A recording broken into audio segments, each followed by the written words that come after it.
France Inter,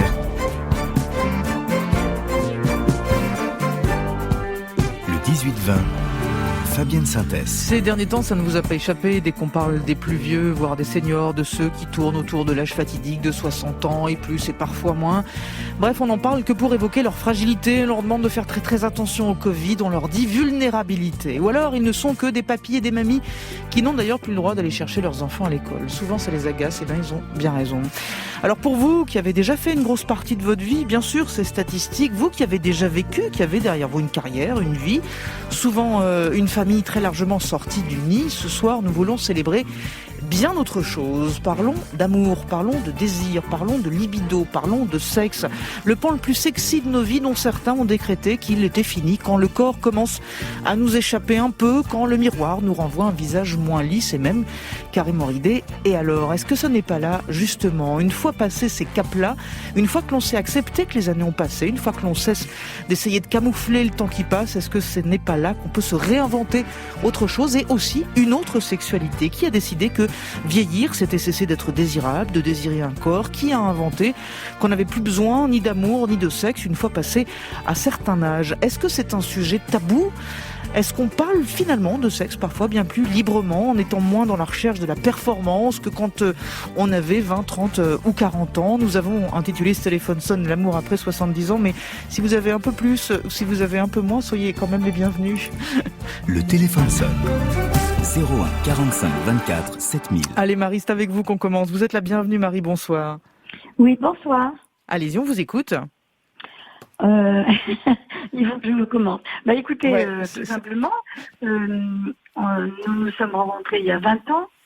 Mon mari a plus de 80 ans, moi plus de 70. Et bien, en ce qui me concerne, mais je pense que c'est réciproque, il y a eu d'abord c'est un grand amour, ensuite une grande admiration, et ensuite un grand plaisir pour des corps, des esprits, c'est magnifique. Et je ne pensais jamais vivre ça, parce que nous avons tous les deux été mariés. En tout cas, en ce qui me concerne, je ne connaissais pas. Je ne connaissais pas cette harmonie, voilà. Et Marie, quand vous dites que ça a été grand amour, grand plaisir, etc., vous dites surtout, je ne pensais pas que c'était possible, en fait. Oui. Et au fond, pourquoi vous ne pensiez pas que c'était possible? Qui vous avait dit que c'était pas possible? Écoutez, aujourd'hui, j'ai 72 ans, mais donc j'en avais 52. Ouais. Je suis pas complètement vieille, mais je ne connaissais pas... Mais vous aviez passé le moment fatidique, en fait. Oui, sans doute. Mais en tout cas, je pense quand même que ça vient beaucoup des partenaires. Enfin, je trouve que c'est celui qui est devenu mon mari était quelqu'un d'extrêmement délicat, généreux, très beau aussi. Il faut se plaire. Hein. Voilà. Et ben voilà, ça a été vraiment une révélation de ma vie, un grand bonheur. Et maintenant, c'est vrai que si vous voulez, le seul chagrin qu'on puisse avoir, c'est de se dire que la vie est courte devant nous. Voilà. Mais ce qui est pris est pris, ce qui est vécu, et ce qu'on vit encore est beau. Voilà. Eh ben merci, formidable premier témoignage, Marie. Ça nous permet d'entrer avec beaucoup de bonheur dans cette émission et jusqu'à 20h dans cette discussion avec Catherine Grangeard. Bonsoir. Oui, bonsoir Fabienne. Psychanalyste, vous êtes auteur de Il n'y a pas d'âge pour jouir, c'est aux éditions Larousse. Et quand on a vu votre livre arriver, qu'on s'est dit voilà de quoi on va parler, ça va nous changer des Covid et autres, et ça va nous faire plaisir. Et puis nous avons aussi par téléphone depuis chez elle du côté de Nice, Suzy Morgenstern. Bonsoir. Bonsoir. On est trop ravis de vous entendre, Suzy Morgenstern. Évidemment, vous êtes auteur de livres jeunesse, mais vous avez écrit aussi Fleurs tardives aux éditions Bayard. C'était en 2018 où vous racontez ce nouvel amour, et je serais ravie de vous entendre réellement là-dessus, parce que vous en parlez formidablement bien. Juste avant de passer la parole à Suzy Morgenstern, Catherine Grangeard, sur le témoignage de Marie à l'instant. Moi, encore une fois, ce qui me frappe, c'est je croyais que c'était fini, en fait. Et peut-être qu'on a tous, et est-ce qu'on a tous et toutes, ou surtout toutes, en tête cette idée qu'à un moment, il y a une date de péremption, et Comme le dit Marie, ça commence autour de 50 ans et après ça ne s'arrête plus. Exactement. C'est parce qu'on a en tête cette idée reçue qu'à partir d'un certain âge, autour de la cinquantaine, ce serait fini. En plus, ce qu'elle a dit, Marie, c'était génial. Il vaut mieux quand même se plaire. Bah oui. Et que elle ce trouve soit que son à homme est beau, mais quel elle a raison. âge, il vaut quand même mieux se oui. plaire. Et c'est ça peut-être le mot le plus intéressant, c'est que l'âge va vraiment-il faire quelque chose dans la sexualité, sauf si on a intégré, parce que les dictats d'une société, parce que des gens qui répètent des trucs, et bien qu'à partir d'un certain âge, ce serait trop tard. Mais qu'est-ce qu'elles disent, qu'est-ce qu'ils disent, les dictats de la société, justement, cette espèce de doxa, c'est quoi? Ça dit quoi? Ça dit c'est trop tard? Ça dit quand même à ton âge? Ça dit quoi? Ça dit tout ça, et ça dit aussi, tu t'es vu dans un miroir? Ouais. Ça dit l'invisibilité sexuelle qui serait associée au fait que le corps devient moins sexy, tel que les dictats d'une société les indiquent. Mais il peut être trop gros, il peut être trop vieux, de toute manière par rapport à des normes. Il est trop quelque chose, pas assez ceci, cela. Et comme il vaut mieux se plaire, si on n'arrive plus à se plaire à soi-même, le problème commence. Et c'est peut-être tout ça qu'on a envie de dénoncer dans Il n'y a pas d'âge pour jouer, c'est que ce qu'on a introjecté psychiquement, ce qu'on croit être une réalité, peut-être ça se déconstruit, parce que finalement, nos corps sont ceux que nous voyons au travers de certaines lunettes. Et ces lunettes sont rarement neutre. Et alors justement, le fameux « on a envie de se plaire », effectivement, ce qui est intéressant dans ce que dit Marie, et au fond sûrement passé un certain âge, c'est que se plaire n'a plus rien à voir avec les espèces de canons de beauté qu'on nous a assénés, avec lesquels nous avons tous et toutes été rendus prisonniers pendant très longtemps. Est-ce qu'il y a une bascule de la vision de son corps à partir d'un certain moment, une acceptation que bah oui, tout n'est pas forcément en place et c'est pas grave. Est-ce que cette bascule elle existe selon vous? Elle existe selon les personnes. Il y a des personnes qui vont tout à fait adhérer au fait que c'est trop tard et d'autres qui vont dire mais pourquoi? Mais comment se fait-il que ce serait trop tard puisque moi, dans ma tête, je le sens pas comme ça. Au fond, nous, on veut donner aucune nouvelle injonction. Il s'agit pas de continuer comme ça à vita aeternam. Mais si, comme Marie, on rencontre quelqu'un qui redonne envie, eh bien, dans ce cas-là, ça change tout. Si on pense que si on n'a plus envie, c'est pas tant parce qu'on a un certain âge que parce que ça marche mal dans le couple, ça change tout. Nous, ce qu'on veut interroger, c'est qu'est-ce qui fait qu'on pense qu'à un moment donné, c'est trop tard. Et c'est ça qui est plein de préjugés.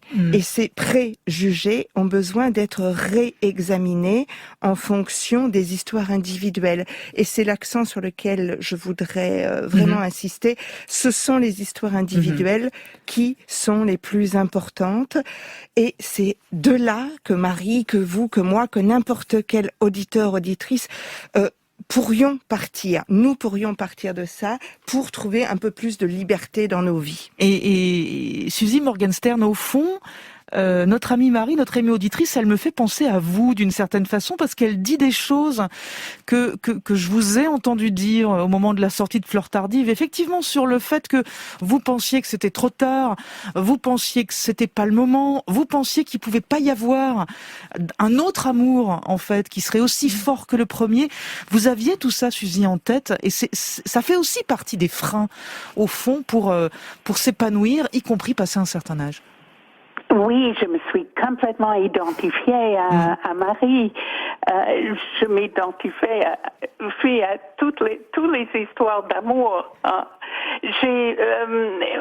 Moi, j'étais veuve à 49 ans.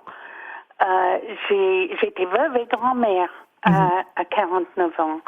Et tout ce que je voulais, je voulais rencontrer un autre amour. Je voulais aimer de nouveau. Et c'est le plus beau cadeau qu'on puisse nous faire. C'est mon gendre qui m'a mis sur le site web de rencontre. C'est vrai, il vous a dit tu es encore potable. Oui. Et puis j'ai rencontré Georges. je me pense encore que ça peut tomber du ciel. Il y a des choses, je lis que vous dites, Suzy Morgenstern, vous dites que le premier soir, c'est vous qui avez poussé votre Georges sur le lit tout de suite en disant on n'a pas le temps de faire la cour. Et là aussi, en fait, ça rejoint ce que disait Marie tout à l'heure. On se rend compte à quel point le temps est court, justement. Donc on n'a pas le temps, on va pas s'embarrasser de se faire la cour. Allons-y tout de suite. Oui, j'ai ce sentiment pour tout. Il faut que chaque minute compte dans nos vies. Et puis, bon, Georges a failli avoir une attaque quand je l'ai poussé au lit. Et puis, il m'a dit que j'avais fait une très bonne action. Sinon, il n'y serait pas allé, en fait. Bravo, Suzy Morgenstern. Il serait pas allé. Mais j'avais une très bonne entraîneuse, ma mère. Ma mère a toujours dit, il va pas venir taper à ta porte. Elle était désespérée de me voir au lit avec un livre. Et elle nous a appris à ne pas faire tapisserie, à aller chercher ce qu'on veut. Et c'est marrant ce que vous dites, Suzy Morgenstern, parce que vous nous parlez de votre mère qui vous a appris à y aller, à ne pas faire tapisserie. Et en même temps, le jour de la rencontre avec Georges, vous aviez prévenu votre fille, vous lui avez dit peut-être que je rentrerai pas. Et elle vous répond, tu rentres immédiatement à la maison. Donc c'est marrant ce rôle inversé aussi au fond et comment y compris nos filles nous voient dès que nous prenons de l'âge. Nos filles deviennent nos parents. Et surtout, moi, parce que je suis une immigrée, et j'ai l'impression que mes filles me voient comme quelqu'un d'incompétent, de paumé. C'est parce que vous êtes américaine. Elles essaient de me diriger, de me contrôler, et c'est vrai, ma fille a crié au téléphone, rentre immédiatement, mais j'avais prémédité la chose. J'avais prévenu que peut-être je rentrais pas. J'étais pas sûre qu'elle lisait son mail ce jour-là, alors la première chose que j'ai fait dans la chambre d'hôtel, c'est de lui téléphoner. Et c'est marrant parce qu'en fait, vous nous le racontez, Suzy, et ensuite on repassera la parole à Catherine Grangeard, on retournera au standard. Vous nous le racontez comme une histoire d'ado, en fait, votre histoire. Vous nous le racontez comme une ado de 16 ans pourrait la raconter, les papillons dans le ventre, on appelle sa mère, là vous appelez votre fille, mais au fond, vous nous le racontez comme une ado, en fait. C'est ça qui est formidable.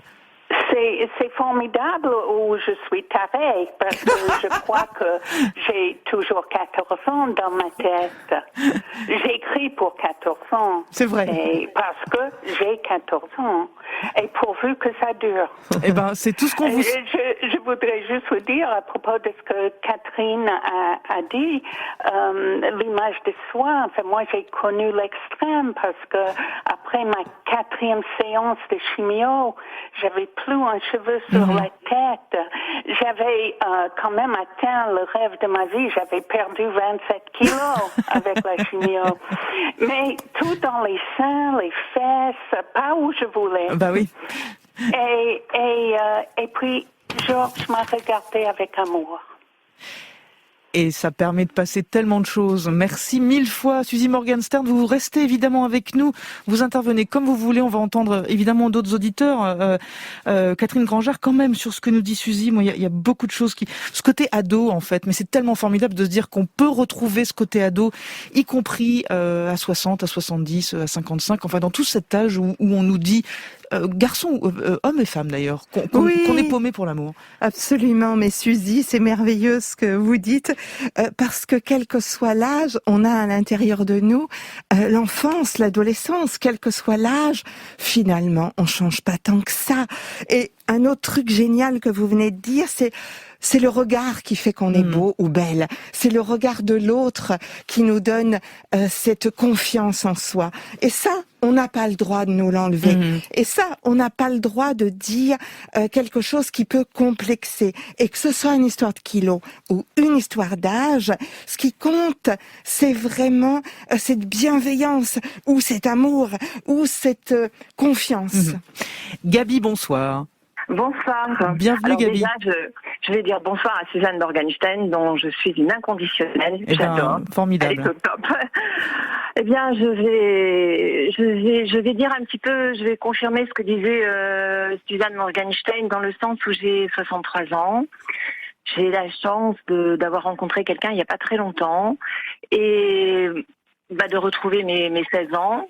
Et je vais vous faire sourire, mais si le papier cadeau n'est plus aussi doux et soyeux, et s'en fout, vous savez, le papier cadeau, c'est fait pour l'enlever. On a enlevé le bolduc.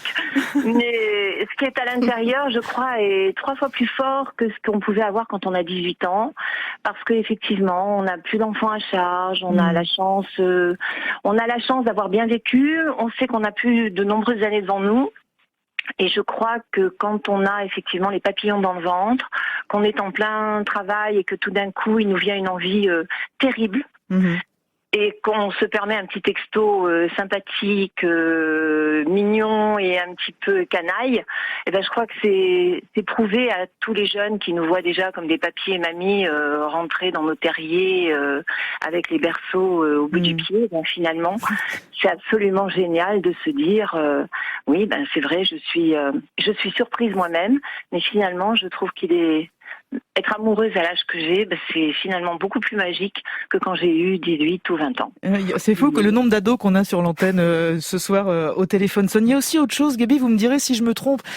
De votre côté, comme celui de votre homme d'ailleurs, est-ce qu'au fond c'est aussi un moment où comment je vais le dire, on sort de la performance, en gros. Vous voyez ce que je veux dire? Il y a vous êtes plus dans la performance. Exactement, contre, c'était le sens de ma question. Vous êtes en admiration devant certaines de vos performances. Il faut quand même des fois se dire que voilà. Waouh. Je sais encore faire ça. C'est ça. Et toujours en oubliant le papier cadeau, parce qu'effectivement, d'abord, vous n'avez pas le même regard, et finalement, vous avez un regard hyper léger, hyper décontracté, et puis vous avez beaucoup de tendresse dans les yeux, et c'est sûr que vous avez peut-être un peu gros coup de fatigue le soir, mais au final, l'appétit, parfois, ça revient comme ça, et puis vous vous dites, après tout, avant de manger comme un ogre, je vais me contenter d'un apéritif, mais c'est magique. Et ce que je disais à votre assistante, le plus joli cadeau, c'est quand vous croisez quelque temps après, ou dans les semaines qui courent, des personnes que vous connaissez dans la rue, qui vous connaissent depuis très longtemps. Qui vous dites, qu'est-ce que tu as l'air épanoui? Voilà, Gaby, il y a longtemps qu'on t'a pas vu comme ça, tu es sur un petit nuage, et personnellement, en plus, mon ami n'est pas sur place, donc voilà, c'est pas évident, mais toute cette magie, je crois que je la découvre à 63 ans, et je voudrais dire à tous les gens de mon âge, ou même aux jeunes, comme quoi il faut jamais fermer le placard, il faut jamais ranger les papiers, et que même un vilain petit papier cadeau que vous trouvez dans un petit coin de placard, il faut le sortir, et puis trouver un petit bout de quelque chose, vous l'emballez, et vous arriverez peut-être toujours à trouver des yeux qui vous apprécient, des doigts qui vous découvrent, et puis une bouche qui vous dit des choses agréables à entendre, pleines de tendresse. Et comme dit Suzanne Morgenstein, c'est fantastique à 63 ans de se dire qu'on a finalement 36 ans. Je change et j'avertis mes 36 ans, Suzanne Morgenstein a 14 ans, donc merci. Gaby a une voix tellement jeune et dynamique en sens sa jeunesse.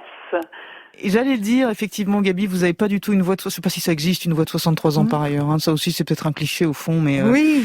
Mais en tout cas, cette joie de vivre, on l'entend vraiment. On vous remercie vraiment, vraiment pour votre témoignage. Catherine Grangeard, je disais qu'on avait beaucoup d'ados aujourd'hui au téléphone, évidemment. Ne jamais fermer la porte, c'est ça que je retiens du témoignage de Gaby. Même quand on croit que c'est fini, c'est pas fini, en gros. Oui. Quand il n'y en a plus, il y en a encore. On a constaté, depuis le début de l'émission, qu'on parle de nouvelles rencontres. Absolument. Et c'est peut-être quelque chose à souligner. C'est pas forcément identique dans les vieux couples que dans les nouvelles rencontres. Et moi, ce qui me paraît assez important, c'est de réfléchir à ce qui peut entretenir le désir, parce que c'est ceci qui peut créer beaucoup de problèmes. Alors, après X années de couple, peut-être 50 ans, 60 ans, etc., mais peut-être beaucoup plus vite. Et ça, on constate que c'est un vrai problème dans notre société où d'un côté, on souligne l'importance de l'amour, du sexe, on dit que c'est le meilleur antidépresseur, et en même temps, il y a une grosse difficulté à faire durer l'amour plus que 3 ans, dit-on dans la chanson. Donc, vous voyez, tout ceci me paraît extrêmement important. Ici, on est hyper optimiste. Ici, depuis le début de l'émission, il semblerait que ça plane. Les gens, ils ont peut-être pris trop d'apéro ce soir. Je ne sais pas ce qui leur arrive. Parce que c'est pas que ça. Les bars sont fermés pourtant. Oui, mais ils boivent chez eux. Ce n'est pas que ça. Vous voyez, ce n'est pas que ça. Et tout ça, on a besoin de légèreté, on a besoin de plaisir, mais en même temps, dans la vie, il y a tellement de soucis dans les couples. Et peut-être, et surtout passé un certain âge, un déséquilibre. Est-ce qu'il y a un déséquilibre très souvent, entre le désir de l'un, le désir de l'autre, la plupart du temps.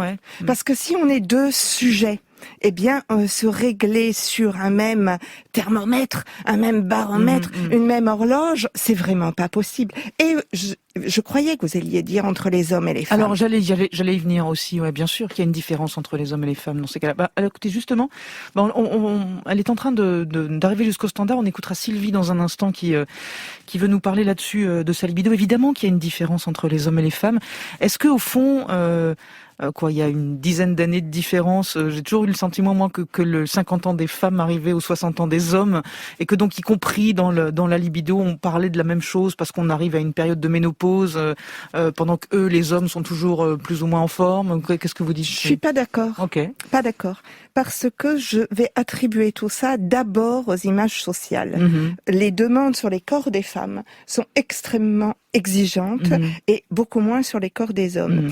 La ménopause, même avant, la ménopause, 30 ans. Vous savez, c'est pas ce qu'on croit, c'est l'arrêt des règles. Mais ça ne veut absolument pas dire que le désir chuterait. Justement, dans les nouvelles rencontres, les nouveaux couples, ça ne chute pas. Et donc, tous ces symptômes qu'on attribue à la ménopause, ça peut être vraiment une lassitude qui vient d'autre chose. Tous les hommes ont des difficultés d'érection. Oui, il y a une mécanique en fait qui marche moins. Voilà. Un truc mécanique. Et donc il semblerait que dans les couples installés, il y aurait aussi un désintérêt de la sexualité des femmes à l'égard de leurs hommes, parce que justement, c'est un petit peu compliqué du côté des hommes. Donc, je ne crois pas, je ne suis pas d'accord, c'est pas ce que je constate, que la sexualité des femmes aurait un décalage de 10 ans. Est-ce que, puisque vous parlez de la mécanique, effectivement, chez les hommes notamment, est-ce que vous faites partie de ceux qui disent, mais pilule bleue, vraiment, une petite pilule bleue, comme ça règle le problème de la mécanique, ou en tout cas, ça l'améliore? Pas du tout. La pilule bleue, elle fonctionne s'il y a du désir. Le désir. C'est du Viagra, la pilule bleue, pour les gens qui nous écoutent. Oui. Ils ne sauraient pas quelle est la couleur.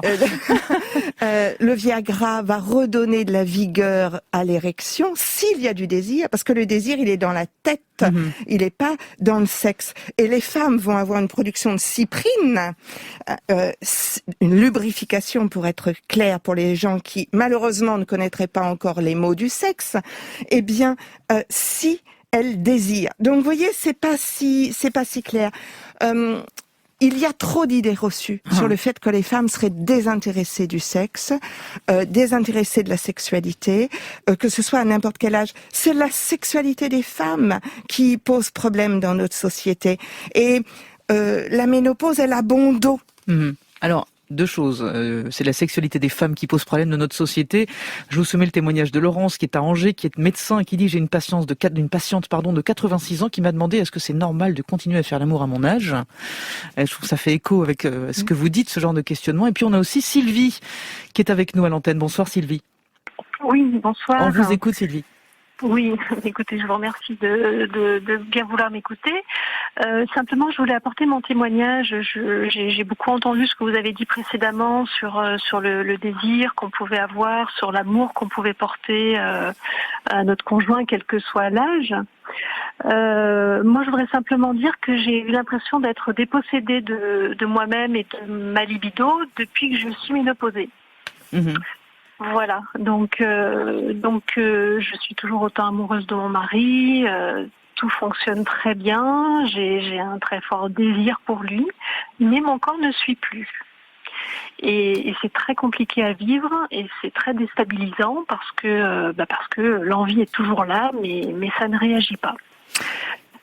Merci beaucoup Sylvie pour ce témoignage. Moi ça m'intéresse Sylvie Grangeard, Catherine Grangeard, ce que vous avez à dire au sujet de notre amie Sylvie.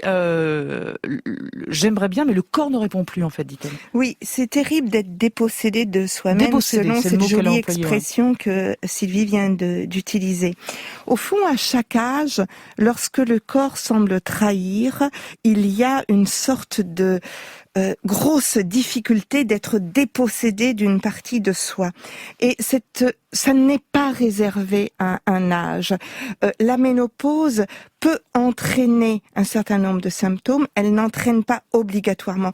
En début d'émission, j'ai dit que la particularité, la singularité de chaque personne est ce qui compte le plus. Ce ne sont pas les chiffres, l'âge, les kilos qui vont compter. C'est la façon dont on est en train de vivre son corps.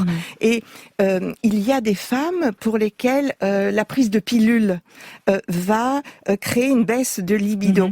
Et dans la tête, elles ont envie d'avoir une sexualité active. Et en fait, il y a un problème dans la libido hormonale. Vous voyez, c'est pas que la ménopause qui crée ça. Voici le témoignage d'Agnès sur la ménopause justement. Votre émission est très sympa, mais elle me met en colère. Quand la ménopause frappe à la porte et nous endommage physiquement et que les traitements hormonaux ne sont pas possibles, alors le sexe c'est fini pour certaines. J'ai été très suivie, mais aucun gynécologue, femme ou homme, ne m'a jamais rien dit et je leur en veux terriblement. Et pourtant, je suis bien dans ma peau, je ne me trouve pas moche du tout. Tout cela est douloureux. Bonne soirée, nous dit-elle quand même. Merci. Catherine Grangeard. Oui, endommage. Encore une fois, qu'est-ce qui vient endommager? Est-ce que c'est la ménopause, la façon dont on l'appréhende? Nous avons constaté qu'à la campagne, il est plus simple d'être ménopausé que dans les CSP supérieures citadines. Oui. Pourquoi? Parce qu'à la campagne, ça fait partie de la vie. C'est une des étapes de l'existence et les différentes manifestations de cette étape de l'existence sont beaucoup plus acceptées. Alors que dans les villes, les CSP+, eh bien, il y a un refus de manifestation du corps. Et il est clair que plus on va refuser les manifestations du corps et plus on va vivre ça comme étant endommagé. Alors, moi je crois qu'elle a parlé, cette auditrice, des différents médicaments. Mais peut-être c'est ça, vous voyez, c'est qu'à trop vouloir ne pas bouger en fonction de l'âge, eh bien, on ne supporte pas ce qui peut se manifester. Et ça, j'insiste. Il y a des femmes qui ont des symptômes de ménopause, il y en a qui n'en ont pas. Il y en a même qui ne se rendent pas compte qu'elles sont ménopausées. Pourquoi? Parce que le stérilet Mirena, qui a supprimé les règles pendant des années et des années, ce stérilet, il fait que vous arrivez en ménopause, mais vous ne vous en rendez pas compte. Suzy Morgenstern, je sais que vous vouliez intervenir précédemment, je vous écoute. Oui, j'aimerais dire que la sexualité, ce n'est pas seulement ce Big Bang, c'est pas ce boum boum boum, c'est pour moi la sexualité c'est de se tenir par la main, de tenir le bras de quelqu'un quand on boite, c'est une tendresse débordante. On ne peut pas garantir ce Big Bang jusqu'à 95 ans, mais on s'adapte, on évolue. C'est le propre de l'homme, l'évolution et l'adaptation.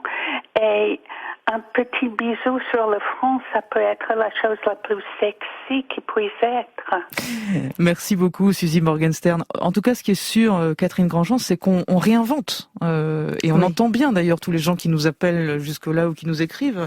Ça n'est pas la même sexualité, ça ne sont pas du tout les mêmes relations que celles du premier, du deuxième ou du troisième amour. On réinvente autre chose. Absolument, absolument. Suzy, vous venez de parler de tendresse plus que de sexualité. Mais la sexualité, qui introduit donc des relations sexuelles, n'est pas identique. Et heureusement, parce que sinon on ferait tout le temps de la même chose et peut-être ce serait un manque d'imagination. Et quand il y a certains hommes, surtout, qui jugent que les seuls partenaires intéressantes sont des femmes qui ont la moitié de leur âge, c'est vraiment d'un conformisme qui fait peur, parce que ils n'ont pas trouvé quelque chose dans l'âge qui a évolué, quelque chose qui pouvait les intéresser. Alors, tiens, on a un homme qui nous appelle. Je suis bien content de vous trouver, Bruno. Bonsoir. Bonsoir, oui, je me disais c'était drôle de parler de sexualité. Je me disais mais il y a des garçons qui écoutent la radio. Mais j'espère. Appelez tous vos potes, Bruno. Allez-y. Je disais à votre collaboratrice que j'ai 63 ans, j'habite au Pays Basque, et j'ai rencontré quelqu'un, 7-8 ans, qui a 5 ans de moins que moi, donc qui a 59 ans, 58-59 ans. Et effectivement, je confirme ce que disait votre invité. Beaucoup de mes compagnons, de mes amis, génération 60-70 ans, vont voir butiner avec des jeunes femmes de 15-20 ans de moins qu'eux. J'ai tenté ça aussi après mon divorce en 2004 et pendant quelques années. Et je disais de manière familière, avec ma compagne actuelle, qui a donc mon âge, ou peu s'en faut, c'est l'éclate, quoi. On s'entend très très bien. Effectivement, la sexualité, ça peut être des bisous, des jeux de regard, des effleurements ou une complicité au-delà du lit, mais aussi dans l'intimité pure. C'est vraiment bien. En plus, on se voit pas tout le temps, puisque figurez-vous qu'elle habite en Amérique latine et moi au Pays Basque, on se voit entre 9 et 11 mois par an. Ah ben quand même. Oui, non, ça va. Ses filles sont en Patagonie, moi mes filles sont au Pays Basque et aussi en Argentine. Donc on s'est connus au début des années 2010 là-bas, puisque je travaillais là-bas. Et vraiment, je confirme, je sais pas, quand j'étais marié, on a eu des enfants ensemble et c'était pas mal du tout, hein.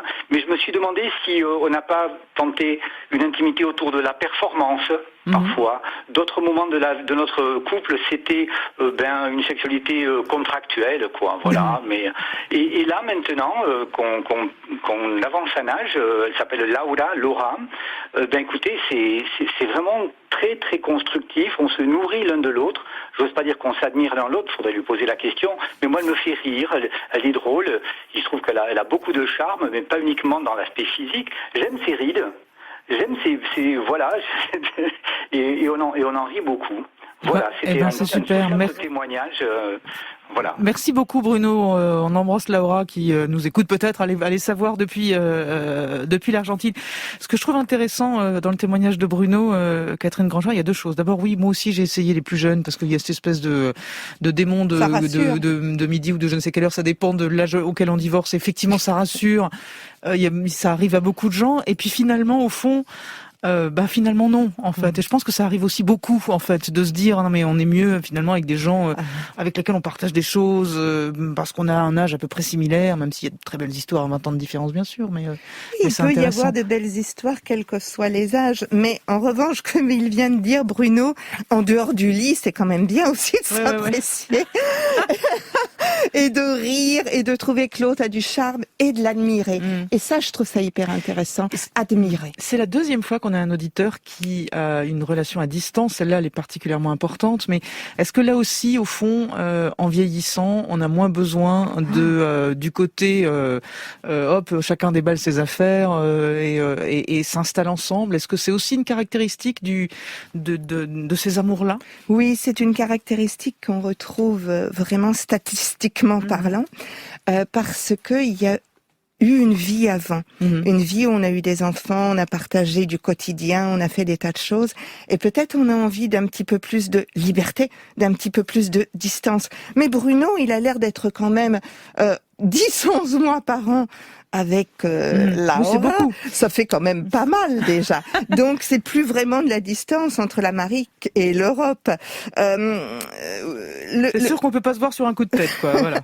Oui, statistiquement, ce sont les femmes qui demandent le plus le divorce à la soixantaine, et peut-être elles ont moins besoin des hommes au quotidien parce que elles ont plus assumé la vie domestique. Statistiquement encore que les hommes. Donc vous voyez, on comprend aussi l'évolution avec le temps dans les couples et le besoin de prendre un petit peu ses marques. On a à peine le temps d'une dernière auditrice, là pour le coup ce sont deux femmes. Pardon à vous Claire, mais j'ai vu que la vie était belle pour vous, que vous aviez un copain de 2-3 ans de plus, que vous aviez eu un compagnon de 20 ans de plus qui a été un partenaire sexuel merveilleux, y compris donc à vos 2 âges. Mais je voudrais qu'on écoute Marianne. Bonsoir Marianne. Oui, bonsoir. Allez-y, on vous écoute. Voilà, je voulais témoigner personnellement, puisque j'ai 70 ans et mon époux 70 ans. Nous sommes mariés depuis 48 ans. Et nous avons toujours un grand bonheur, puisque nous ne servons plus à grand chose vu notre grand âge, de faire des petites siestes,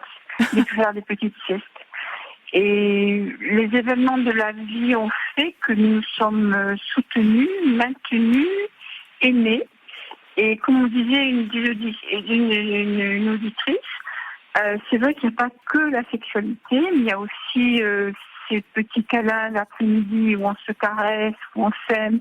Il n'y a pas forcément une licence sexuelle puisqu'on n'est pas toujours sur le même besoin, mais on se retrouve toujours. Et puis il y a l'estime, il y a le bonheur d'être ensemble. Merci beaucoup Marianne, pardon de vous presser, mais il faut vraiment qu'on puisse conclure. Catherine Grangeur, 48 ans, ça marche toujours. Et c'est autre chose effectivement, mais ça Bien marche sûr. toujours. Quand ça marche toujours, c'est autre chose. Et on a quand même eu dans cette émission beaucoup plus de nouveaux couples parce que c'est rare que ça marche toujours. Et merci mille fois à Suzy Morgenstern. Je vous rends à votre homme. Vous avez rencontré sur Internet. Faites attention quand vous le jetez sur le lit. Merci beaucoup. Merci à tous.